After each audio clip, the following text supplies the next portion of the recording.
할렐루야. 예, 오늘 함께 하신 여러분들을 주님의 이름으로 축복합니다. 이런 말이 있습니다.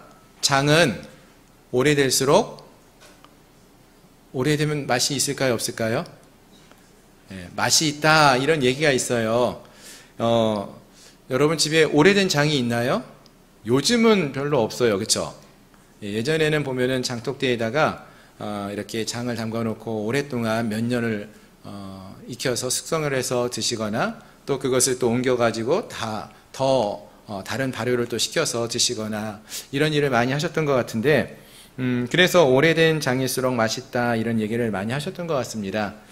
하지만 좀 더 정확하게 말하면은 그냥 오래된 거는 상할 수도 있고요. 예, 잘못 관리를 하면은 먹지 못하는 장이 되는 경우도 있어요.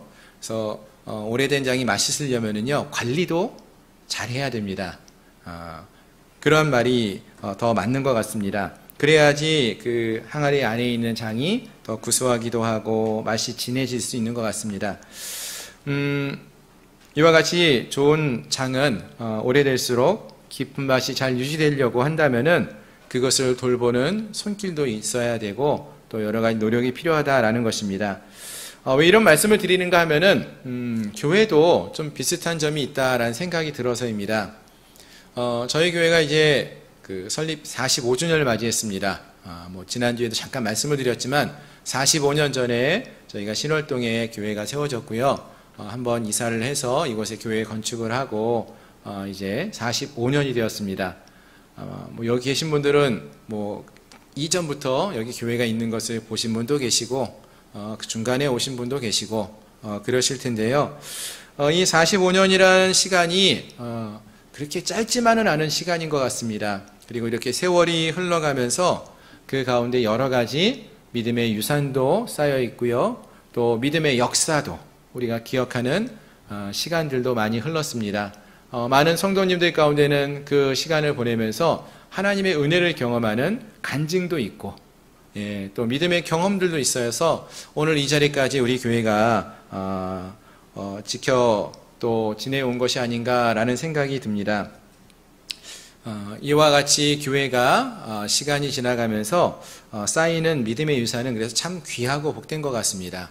하지만 이 교회가 이제 이 자리에만 멈춰 있는 것이 아니라 더욱더 성숙해져 가고 성장하기 위해서는요, 또 다른 성령의 새로운 모습들, 바람, 그리고 기도와 헌신으로 채워지는 우리 성도들의 모습이 필요할 줄로 믿습니다.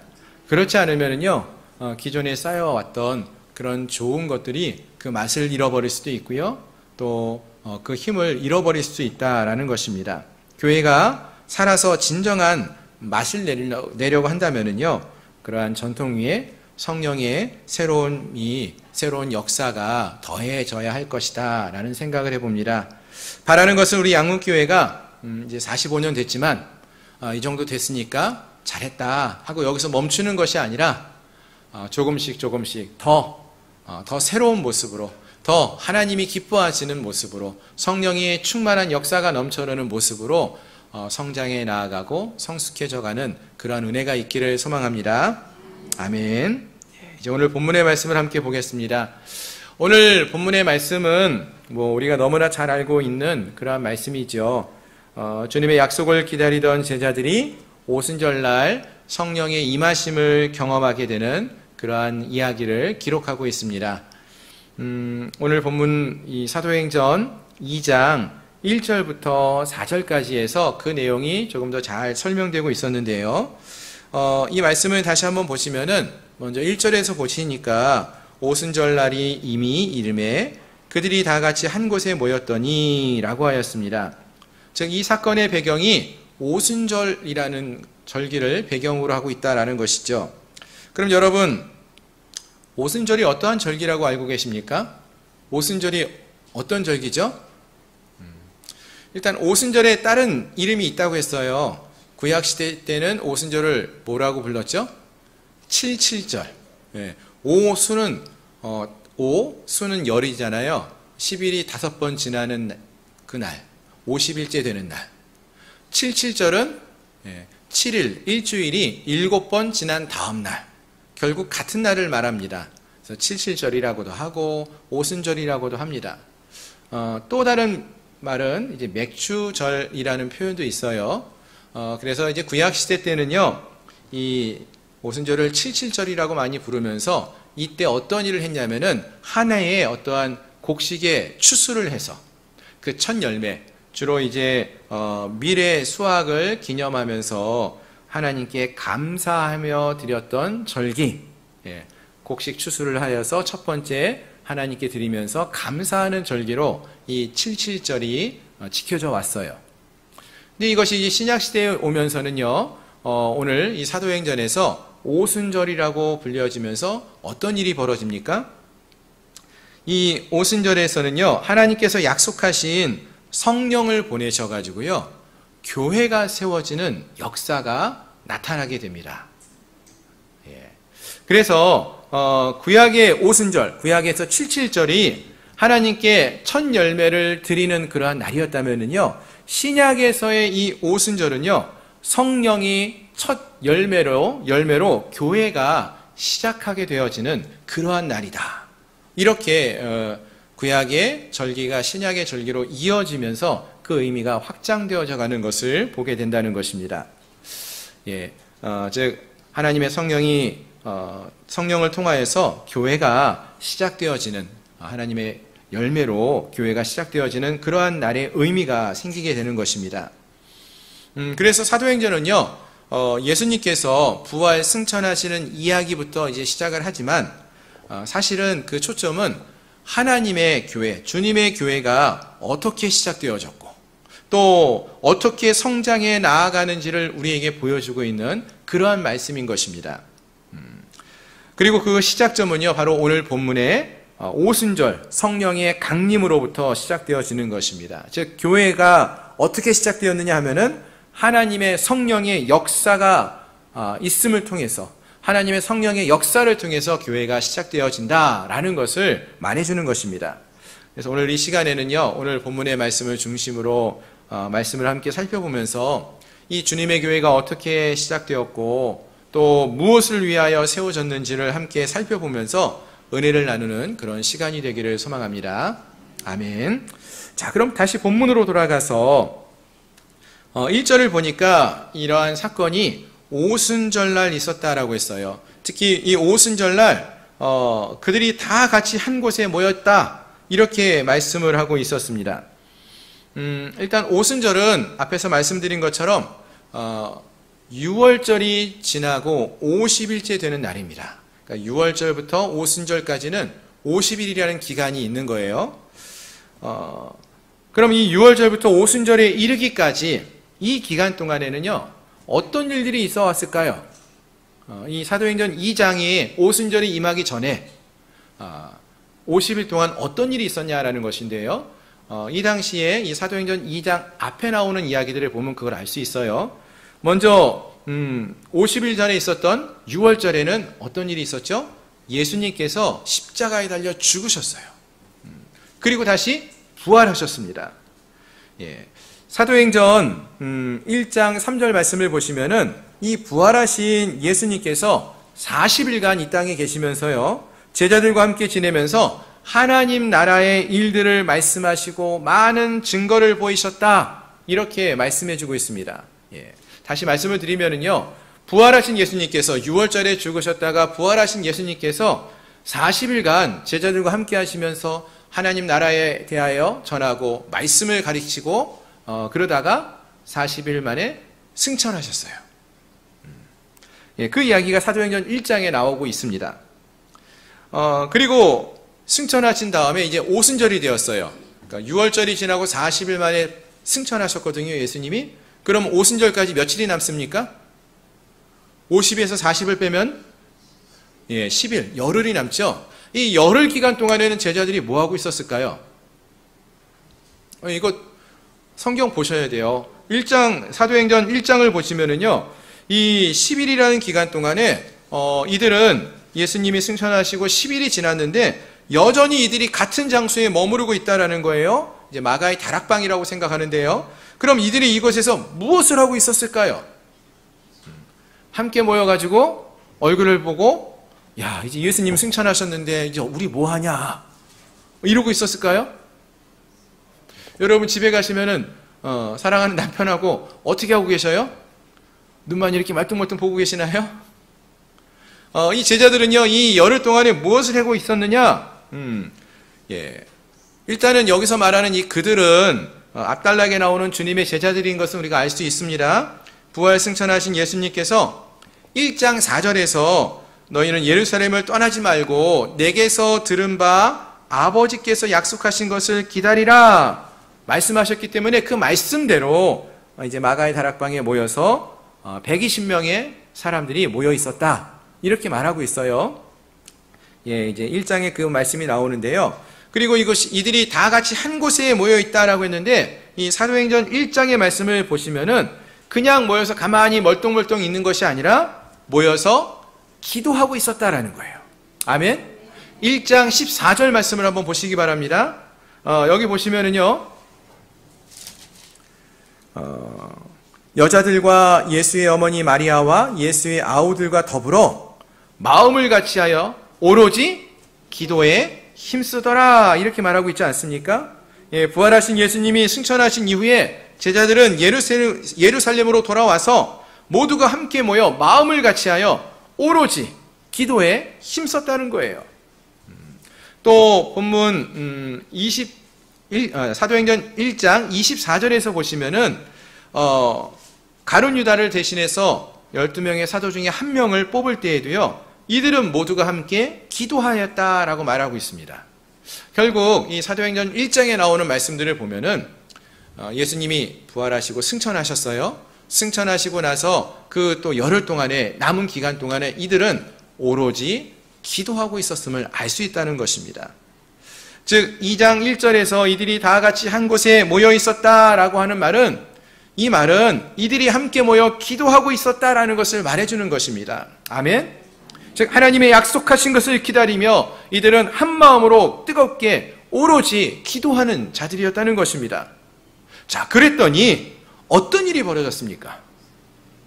이들이 오로지 기도하며 함께 모여 있었더니 어떤 일이 벌어졌습니까? 2장 2절 이하에서 보시니까 호련히 하늘로부터 급하고 강한 바람 같은 소리가 있어 그들이 앉은 온 집에 가득하였다고 했어요.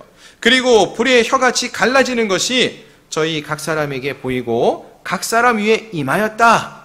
이렇게 말합니다. 그 결과 저희가 모두가 다 성령의 충만함을 입었다라고 했습니다. 아멘. 예, 성령이 이들 가운데 임하셨다라는 것이죠. 즉 성령이 임하는 방법은 물론 다양할 수 있습니다.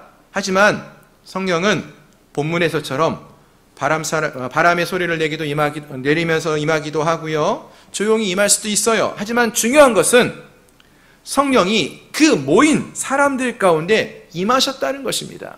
그럼 그 어떤 사람들, 어떤 모습으로 모인 사람들 가운데 임하였다고 했습니까? 그곳에 모인 사람들은 기도하는 자들이었어요. 오로지 기도하는 자들이었어요. 또 하나님의 말씀을 예수님으로부터 40일 동안 듣고 배우며 말씀대로 약속을 기다리고 있었던, 말씀대로 행하던 자들이었다는 것입니다. 말씀대로 행하며 하나님의 약속을 기다렸던, 기도하며 기다렸던 이들 가운데 성령님이 임하셨다는 것이죠. 아멘. 즉 예수님이 부활하신 이후에 주님의 약속의 말씀을 듣고 그 말씀을 믿고 기도하며 기다리는 자에게 성령이 임하셨다는 것입니다. 아멘. 자, 그렇다면 사랑하는 성도 여러분, 여러분들은 성령 받기를 원하십니까? 별로 받고 싶지 않습니까? 여러분, 성령이 우리 가운데 충만해져야지 우리가 신앙생활을 할 때요 기쁨이 있어요. 성령을 경험하지 못하면은요 신앙생활이 기쁨이 없어요. 그래서 우리가 성령의 충만함을 받아야 돼요. 근데 어떻게 하면 성령의 충만함을 받을 수 있다고 했습니까? 말씀과 기도로 우리가 전념을 했을 때, 말씀을 듣고 읽고 배우고 또 말씀대로 행하며 순종하며 살아갈 때에, 또 오로지 하나님의 약속을 붙들고 기도하며 나갔을 때에 그들 가운데 성령이 충만함으로 임하였다라고 성경은 말하고 있습니다. 우리가 이 말씀을 믿는다면은, 우리가 성령의 충만함을 우리도 경험하기 원한다면은, 그럼 어떻게 해야 돼요? 이들처럼, 제자들처럼 하나님의 말씀을 붙들고 하나님 앞에 간절히 기도할 수 있어야 한다는 것입니다. 오늘 함께한 우리 모두에게 이러한 성령의 충만함이 넘쳐나기를 소망합니다. 우리 양문교회 성도님들 가운데 이러한 성령의 충만함을 경험하며 기쁨의 삶을 살아갈 수 있기를 소망합니다. 아멘. 자, 그러면은 이같이 성령이 충만하게 된 자들, 그들의 모습은 어떠한 모습으로 나타나고 있을까요? 이들이 성령으로 충만케 되어졌을 때 이들의 모습은 어떠한 모습이었다라고 성경은 말하는가 보니까요, 4절 말씀을 같이 한번 보겠습니다. 4절 말씀입니다. 2장 4절 함께 읽습니다. 시작.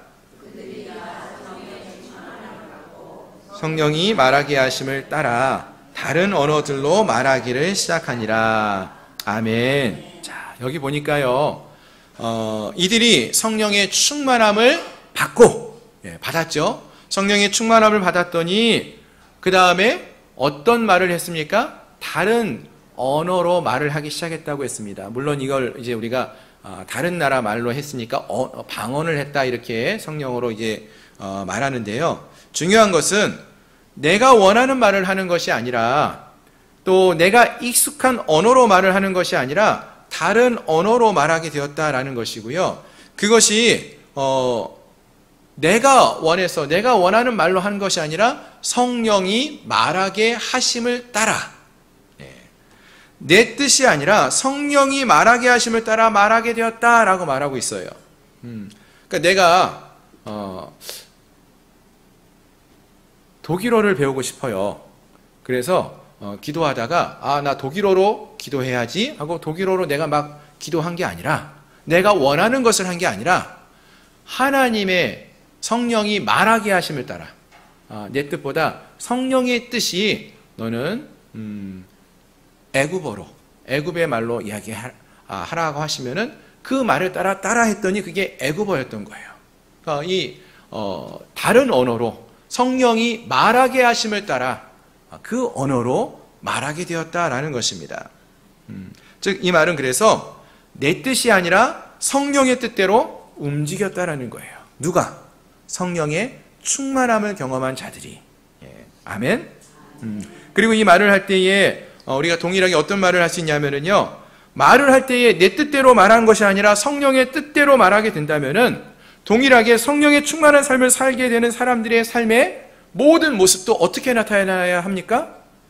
내가 원하는 내 뜻대로 삶을 살아가는 것이 아니라 하나님의 성령이 말씀하시는 데에 따라서, 하나님이 성령이 뜻하시는 대로 따라서 그러한 삶을 살아가는 것, 그것이 바로 누구예요? 성령의 충만함을 경험하는 자들의 모습이라는 거예요. 이 말하는 거는 하나의 예예요. 하나님이 말하게 하심을 따라 다른 언어를 말한 것처럼 하나님이 행하게 하심을 따라 우리가 행하는 자들, 그러한 자들이 바로 성령의 충만한 자들이라는 것입니다. 아멘. 우리가 오해하시면 안 되는 게, 가끔 세상에서 보시면 어떤 사람 귀신 들렸다, 그래서 귀신이 하라는 대로 이상한 짓을 하는 그런 모습을 보면서 성령 충만함이라는 것이 그러한 이상한 행동을 하는 삶이라고 생각하면 안 된다는 거죠. 멀쩡한 우리의 이성을 가지고, 우리 로봇처럼 하나님 이거 해라 그럼 로봇은 뭐 하는 거 있잖아요. 그런 것처럼 네 의지랑 상관없이 행하는 것이 아니라 하나님이 말씀하시면은 우리가 기꺼이 자원하는 마음으로 하나님 뜻에 따라서 우리가 순종하는 삶을 살아가는 모습으로 나타나는 것이 성령의 충만한 모습이라는 거예요. 이상한 그러한 신에 쓰여져 있는 그러한 모습을 생각하지 않았으면 좋겠습니다. 하나님이 말씀하실 때에 하나님의 뜻대로 행하는 자, 그들이 바로 성령의 충만함을 경험하는 자들이라는 것입니다. 따라서 우리가 성령의 충만함 가운데 거하게 되면은요, 우리 모두가 온전히 하나님께 거하면서 하나님의 뜻대로, 하나님이 뜻하시는 대로, 원하시는 뜻대로, 아까 찬양도 그랬죠. 하나님이 원하시는 뜻대로 찬양하고 원하시는 뜻대로 행하며 살아가는 모습으로 삶을 살아가게 된다라는 것입니다. 오늘 함께한 우리 모두가 그러한 하나님의 성령의 충만함을 경험하며 하나님의 뜻에 순종하며 기쁨으로 자원함으로 믿음의 삶을 살아가는 저희 모든 성도님들이 될 수 있기를 소망합니다. 여러분, 성령의 충만한 삶을 살게 된다면은 이렇게 하나님의 뜻대로 삶을 살아가게 됩니다. 그리고 또 성령의 충만한 그러한 삶의 결과는 성령의 열매를 맺는 그러한 모습들이 있겠죠. 일단 성령의 은사가 주어집니다. 성령의 은사라는 것은 하나님께서 하나님 나라를 위해서 섬기라고 주시는 달란트예요. 근데 그것을 가지고 우리가 믿음의 삶을 하나님의 뜻대로 순종하며 살다가 보면은 성령의 열매를 우리가 맺게 됩니다. 어떤 열매를 맺습니까? 그리스도의 인격을 담는 사랑과 희락과 화평과 인내와 이런 열매들을 맺어갈 수 있다라는 것입니다. 오늘 함께한 우리 모두가 주님 안에서 또 주님 앞에서 간절히 기도하는 삶을 통하여 말씀대로 행하며 순종하며 나가는 삶을 통하여 성령의 충만하심을 받으시고 성령의 말하게 하심을 따라 말하고 성령이 행하라고 하는 대로 행하며 삶을 살아가는 정말로 성령의 충만한 삶을 살아갈 수 있는, 그리고 그를 통하여 성령의 열매를 우리의 삶 가운데 가득 맺어가는 그런 복된 주의 자녀들이 될 수 있기를 주님의 이름으로 축원합니다. 아멘. 자, 한 가지만 더 생각해 보기 원하는데요. 자, 이것처럼 기도와 말씀으로 깨어 있었던 120명의 제자들에게 주님이 약속하신 성령이 임하게 되었습니다. 그러자 이들이 여러 가지 다른 언어로 성령이 뜻하신 대로 다른 언어로 말하게 되었어요. 근데 마침 그때에 이 기간이 오순절 기간이었기 때문에 원근 각처에서 온 세계에서 많은 사람들이 예루살렘 성전으로 오순절 절기를 지키기 위해서 다 모여들어 있었습니다. 천하 각국의 많은 사람들이 예루살렘을 방문하고 있었어요. 그러다가 갑자기 어디선가 이 제자들이 기도하는 그 기도의 소리를 듣게 된 것입니다. 제자들이 막 이야기하는 이야기를 듣게 된 거예요. 그런데 그 이야기를 듣다 보니까 이거는 우리나라 말인데 하고 듣는 사람들의 귀가 열려진 것입니다. 분명 이 제자들은 갈릴리 사람들인데 한 번도 외국을 나가보지도 않았을 텐데 어떻게 이렇게 여러 다른 나라의 말을 할 수 있는 것인가 하고 신기하게 여기기 시작했습니다. 그리고 그들이 어떤 사람들인가 좀 말씀에 나오는 것을 보니까요, 9절 이하에서 그 나라들이 쭉 언급되고 있어요. 바데 사람, 또 메데인, 엘람인, 메소포타미아와 유다와 갑바도기아 본도와 아시아, 부르기아와 밤빌리아, 애굽과 및 구레네 가까운 리비아 등 여러 지역에서 온 사람들이라고 말하고요. 또 그레데인과 이 디도서의 배경이 나오는 그레데 사람들이죠. 그레데인과 아라비아인들 등등 여러 나라, 여러 지역에서 온 사람들이 각각 자기 나라의 말로서 하는 이야기를 듣게 되는 놀라운 일이 벌어진 것입니다. 그러면은 물론 이들이 이렇게 놀라운 다른 나라 언어들을 다 듣는 것도 중요한데 어떤 이야기를 들었을까요? 이들이 들은 이야기가 어떤 내용이라고 했습니까? 무슨 이야기를 들었을까요? 아까 우리 말씀을 읽었는데요. 우리 2장 11절 말씀 같이 한번 읽어볼까요? 2장 11절 시작.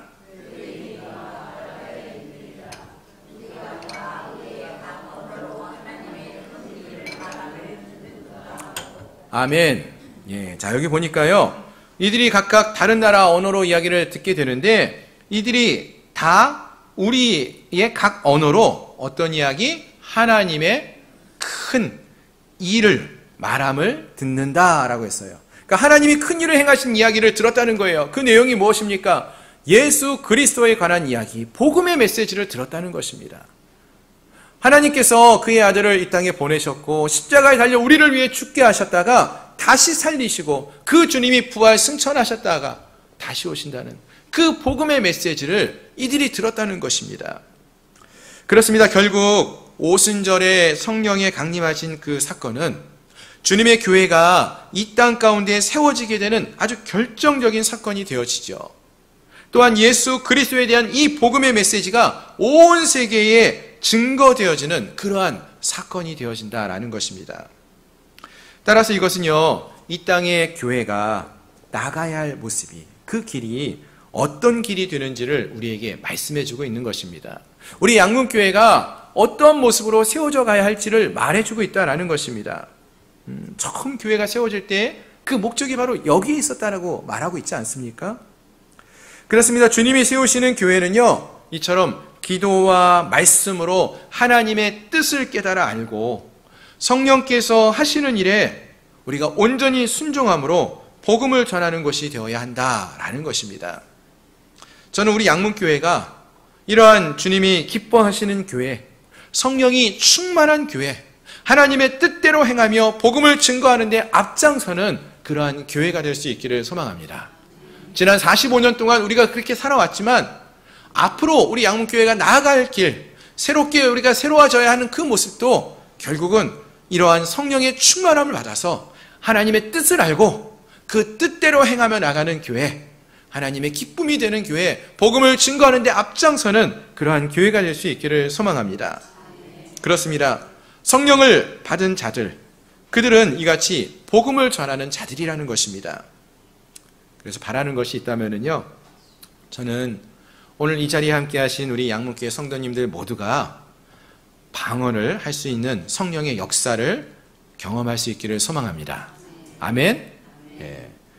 하지만 더 원하는 것이 있다면은 우리가 경험한 그 복음을, 그 하나님에 대한 은혜를, 그 복음의 메시지를 자신 있게 다른 이들에게 전할 수 있는 그러한 은혜와 능력을 소유하는 그러한 주의 백성들이 될 수 있기를 소망합니다. 단지 우리의 입에서 다른 사람들이 알지 못하는 새로운 방언의 기도를 하는 것으로 만족하는 것이 아니라 하나님이 말씀하시면 그 말씀대로 행하고 순종하며 삶을 살아가는, 정말로 하나님의 성령의 뜻대로 행하며 살아가는, 성령의 충만한 삶을 살아가는 그러한 주의 백성들이 되시어서 담대히 복음을 전하는 그러한 주의 자녀들이 될 수 있기를 주님의 이름으로 축원합니다. 말씀을 정리하겠습니다.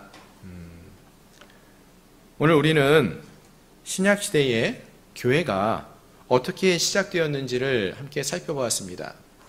사실 사도행전 말씀을 읽어보시면 이 오순절 사건이 있은 다음에 베드로가 복음을 전하고요, 많은 사람들이 모여들어서 거기서부터 이제 교회가 시작되어져요.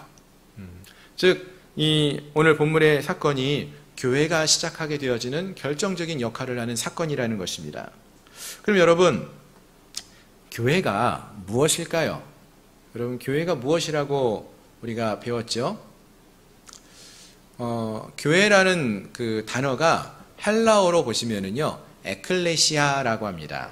한번 좀 귀에 익숙하실 거예요. 들어보셨을 거예요. 에클레시아. 근데 그 뜻이 무엇인가 하면은요, 세상 가운데서 하나님께서 불러내어 모은 공동체, 세상 가운데서 불러서 모으신 공동체라는 뜻이 있어요. 즉, 교회는 어떠한 이런 건물을 의미하는 것이 아닙니다. 이건 예배당이지 교회가 아니에요. 그럼 교회는 무엇이에요? 사람들이 모인 공동체를 말하는 게 교회입니다. 그러니까 우리 성도님들이 오늘 여기서 예배 드리니까 양문교회가 여기 있는 거지만 저희가 뭐 수련회를 통해서 다른 곳에 가서 예배 드리고 있으면 거기가 양문교회가 되는 거죠. 예, 건물이 교회가 아니라는 거예요. 그리고 단순한 사람들의 모임도 아닙니다. 하나님의 백성들이 모인 공동체가 교회예요. 그래서 교회는 기도와 말씀으로 주의 뜻을 밝히 알고 성령의 충만하여 하심을 경험하면서 성령의 뜻하신 대로 행하며 순종하는 자들이 모여서 주님을 알리고 주님을 전하는 그러한 모임이 교회라는 것입니다. 저는 우리 양문교회가 이러한 교회, 하나님의 백성들의 공동체가 될 수 있기를 소망합니다. 우리가 어디 있든지 하나님의 성령에 충만하여서 내 뜻대로 살아가는 것이 아니라 세상의 사람들의 가르침에 따라 살아가는 것이 아니라 하나님의 뜻대로 하나님 말씀대로 행하며 순종하며 나가고 또 하나님의 말씀을 전할 수 있는 그러한 하나님의 공동체로 서갈 수 있는 저희 모두가 될 수 있기를 소망합니다. 오늘이 저희 교회 설립 45주년이죠. 참 기쁘고 감사한 날입니다. 사실 요즘은 교회를 개척하는 것도 어렵고요. 교회가 개척을 해도 부흥하는 것도 참 어려운 시대라고 말을 합니다. 실제가 그래요. 많은 교회들이 점점 코로나 이후에 더 작아지고 또 사라지는 교회도 있고요. 참 힘들고 어려운 시대입니다. 그런데 우리 양문교회가 이러한 시대에 이곳에 하나님이 이 교회를 세우셨고요. 또 45년이라는 시간을 지나오게 하셨어요. 중간에 우리 한 번도 경험해보지 못했던 코로나라는 그런 시간도 경험하면서 잘 지내오지 않았습니까? 하나님께서 지금까지 지켜주셨고 보호해 주셨고 여기까지 인도해 주셨어요. 또 이렇게 귀한 분들과 함께 신앙의 삶을 살 수 있도록 해오셨어요. 왜 그러셨을까요? 무엇을 위해서 이렇게 하나님이 우리 교회를 이곳에 세우시고 지금까지 함께 해주셨을까요? 우리 교회가 이 마지막 시대에 주님의 교회로 그 역할을 잘 감당하라고, 그래서 주님의 뜻대로 복음을 전하고 믿음의 사람들이 주님 안에서 함께 아름답게 믿음의 삶을 살아가라고, 교제하라고, 주님과 함께하는 기쁨을 누리게 하기 위해서 주님이 오늘까지 우리 교회를 세우시고 함께 하셨다라고 믿습니다. 사랑하는 성도 여러분, 2000년 전에 이 사도행전 2장에 나오는 오순절은요, 교회가 새롭게 시작하는 그러한 절기였습니다. 저는 그와 같이 오늘 우리 설립 45주년 되는 이 기념일이, 이 예배가 우리 양문교회가 온전히 새로운 교회로 다시금 새로워지는 그러한 절기가, 그러한 예배가 되기를 소망합니다. 이제 우리 교회가 45주년을 맞이했지만 곧 50주년 맞이하겠죠. 또 70주년, 100주년도 언젠가는 맞이하게 될 텐데, 그때 더 부끄러운 모습으로 교회가 있는 것이 아니라 하나님 앞에서 하나님을 기쁘시게 하는 교회로, 성령으로 새로워지는 교회로, 날마다 하나님의 뜻에 따라 성령에 따라 충만한 가운데 살아가는 그러한 교회로 주님을 기쁘시게 하고 주님과 함께하는 믿음의 교회로 새로워지는 은혜가 있기를 소망합니다. 하나님의 능력을 드러내는 교회, 세상을 향해서도 담대히 복음을 선포하는 그러한 교회로 성령 안에서 다시 새로워지는 그런 우리 양문교회가 될 수 있기를 주님의 이름으로 소망합니다. 기도하겠습니다.